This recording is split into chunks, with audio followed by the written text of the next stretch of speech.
Time piece തോന്നുമ്പോഴേ alarm അടിക്കും. ഞാനും അതാ വിചാരിച്ചേ. നീയല്ലേ പറഞ്ഞേ ഇന്ന് നിന്റെ അച്ഛൻ നാട്ടിൽ നിന്ന് വരുന്നുണ്ടെന്ന്? 7 മണിക്ക് ഫെലിക്സിനെയും കൂട്ടി ചിറ്റപ്പന്റെ വീട്ടിൽ ചെല്ലാന്ന് പറഞ്ഞതാ ഞാൻ. ഈ ശവം ഞാൻ ഇന്നോടെ എടുത്ത് എറിയും. വെറുതെ വായിട്ടലച്ച സമയം കളയാതെ വല്ലതും എടുത്തു പോവാൻ നോക്ക്. ആ ഗണപതിക്ക് ഒരു തേങ്ങ ഉടച്ചോ, എല്ലാം ഭംഗിയായിട്ട് നടക്കാൻ. കെട്ടണത് ക്രിസ്ത്യാനിയല്ലേ, അച്ഛന്റെ സമ്മതം കിട്ടാൻ വേണമെങ്കിൽ വേളാങ്കണ്ണിക്ക് ഒന്ന് നേർന്നോ.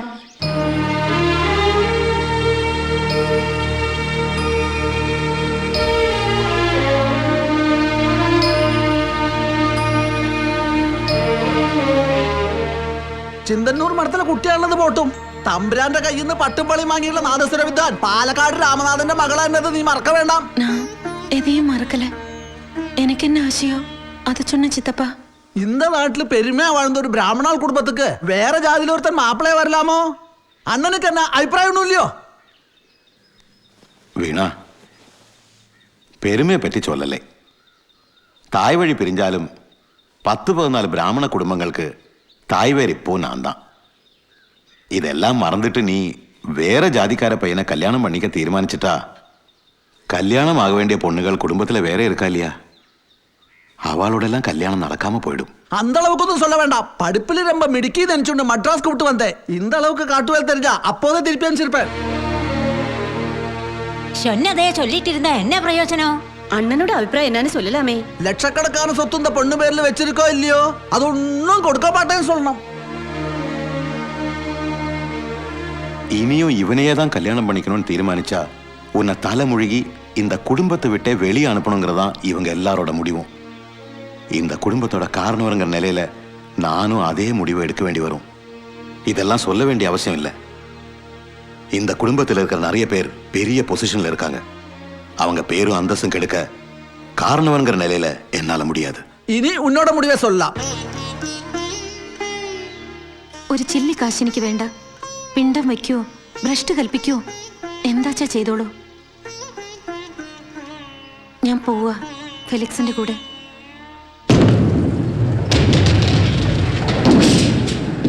പപ്പയോട് ഫെലിക്സ് എന്താ പറഞ്ഞത്?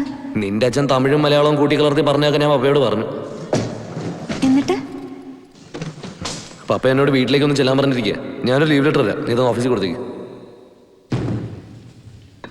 എപ്പോഴാ പോവാ? നാളത്തെ ഫ്ലൈറ്റിന് നീ വരുന്നു? അയ്യോ ഞാനില്ല, എനിക്ക് പ്ലെയിനിൽ കയറാൻ പേടിയാ. ഞാൻ ഇതുവരെ കയറിയിട്ടില്ല. പിന്നെ അപ്രന്റീഷിപ്പ് കഴിയാതെ ലീവ് എടുത്താ എന്റെ പണി പോവും. ആ അത് കളയണ്ട, എന്തായാലും ഇനി വീടില്ല. ആ കാലണ ഇടണല്ലേ, അതും കൂടി പോയാ ഇനി വഴിയാ തരാം. എന്ത് വേണേലും പൊയ്ക്കോട്ടെ, ഫെലിക്സ് ഇല്ലേ എന്റെ കൂടെ, അത് മതി. എന്തൊക്കെ കിനാവ് വേണ്ടതാ? കല്യാണം, പിന്നെ നിന്റെ അപ്പന്റെ കയ്യിൽ നിന്ന് കുറെ കാശ്, അതുകൊണ്ടൊരു വീട്. ഒറ്റ നിമിഷം കൊണ്ടെല്ലാം പൊളിഞ്ഞു കിട്ടിയില്ലേ? ആ ഇനി വരുന്നിടത്ത് വെച്ച് കാണാം. എന്താ പത്രത്തിൽ നിന്ന് വിശേഷം? എന്നും ഉള്ളത് തന്നെ. അവിടെ എവിടെയൊക്കെ ആയിട്ട് കുറെ പേര് ചത്തു. താങ്ക്സ്. വീണ, ഒരു ഗസ്റ്റ് ഉണ്ട്. പോരെ അപ്പാ. മോളെ, ആരും അറിയാതെ വന്നതാ ഞാൻ. മോളെ അപ്പ വേണ്ടെന്ന് വെച്ചതല്ല. എനിക്കാകെ ഉള്ളത് നീയാ. കുടുംബത്തിന്റെ നാഥനായിരിക്കുമ്പോ അവർക്കും ദ്രോഹം ചെയ്യാൻ വയ്യല്ലോ. എനിക്കറിയില്ല എൻ്റെ അപ്പാവെ, ഒന്ന് അനുഗ്രഹിച്ചാൽ മാത്രം മതി. എന്താ ഇത വെച്ചിക്കോ. 30 ലക്ഷം രൂപയുടെ ഡ്രാഫ്റ്റ് ആണ് ഇതിനുള്ളിൽ. മോൾക്കൊരു ചെറിയ വീട് വാങ്ങണമെന്ന് പറഞ്ഞിരുന്നില്ലേ, അതിനാ. നിനക്ക് നല്ലതേ വരൂ. ദേ വീണ വരുന്നോ? എവിടെ? സ്പെയിനിലെ രാജകുമാരിയുടെ ആഭരണങ്ങൾ എക്സിബിഷന് വെച്ചിരിക്കുന്നു. ഏഷ്യയിൽ ഇത് ഇവിടെ മാത്രമേ ഉള്ളൂ. ഭയങ്കര സെക്യൂരിറ്റിയാ. പിന്നെ സ്പെയിനിലെ രാജകുമാരുടെ ആഭരണങ്ങൾ കണ്ടിട്ട് നമുക്ക് എന്ത് കിട്ടാനാ ടീച്ചറെ? ഞാൻ എന്തായാലും പോണുണ്ട്. എനിക്കിതിലൊക്കെ ഇത്ര ഭ്രമമുണ്ട്. അതുപോട്ടെ, ആരാ വന്നത്? അച്ഛനാ. ആരും അറിയാതെ എനിക്ക് കാശ് കൊണ്ട് തരാൻ വന്നതാ. കാശോ? എൻ്റെ ഒരു സ്വപ്നത്തെക്കുറിച്ച് അച്ഛനും ഞാൻ എഴുതിയിരുന്നു. ഒരു കൊച്ചു വീടും അവിടെ ഞാനും ഫെലിക്സും കുട്ടികളും. അത് വാങ്ങാനുള്ള കാശ് തരാൻ വന്നതാ. അനുഗ്രഹം തന്നു. സംഗീതജ്ഞനാ, നാദസ്വര വിദ്വാനാ, പത്മശ്രീയാന്നൊക്കെ പറഞ്ഞിട്ട് കാര്യമായില്ല. പാവം എൻ്റെ അച്ഛൻ്റെ ഉള്ളിൽ കൊച്ചു കുഞ്ഞുങ്ങളുടെയാ. ഒരു ഹാള്, കിച്ചൺ, 2 ബെഡ്റൂം, ഒരു പൂജാമുറി. എനിക്ക് ഇത്രയും മതി. ബെഡ്റൂമിലിരുന്ന കടല് കാണണമെന്നാ ഫെലിക്സ് പറയാറ്. ഇത് ഞാൻ കണ്ട വീട് പോലെ തന്നെ. നിന്റെ ബഡ്ജറ്റിനും ഓക്കെ. നാളെ തന്നെ നമുക്കത് ഉറപ്പിച്ചേക്കാം. ഓക്കെ വീണ, ബോസ് വിളിക്കുന്നു. Oh okay, bye. പിന്നെ കാണേ. May come in sir? Yes. Felix ജോലി റിസൈൻ ചെയ്യുന്ന കാര്യം വീണയോട് നേരത്തെ പറഞ്ഞിരുന്നോ? ഇല്ല. പിന്നെന്താ പെട്ടെന്ന് ഇങ്ങനെ? ഇത് കണ്ടോ, റിസൈൻ ചെയ്തുകൊണ്ടുള്ള ഫെലിക്സിന്റെ ഫാക്സ് ആയത്.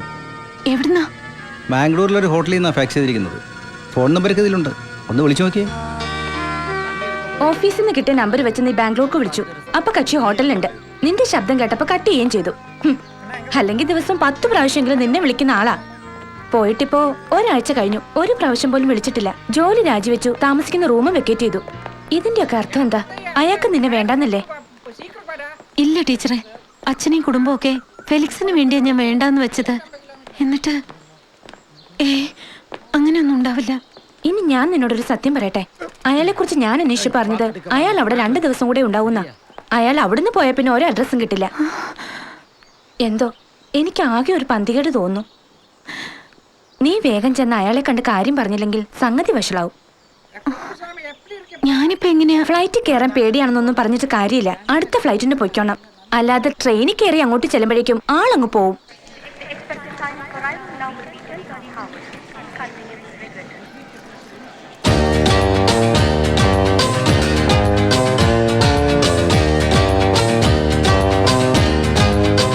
ഈശ്വര, ആരോടാ ഇനിയിപ്പോ ഒന്ന് ചോദിക്കുക? Excuse me. Go that side.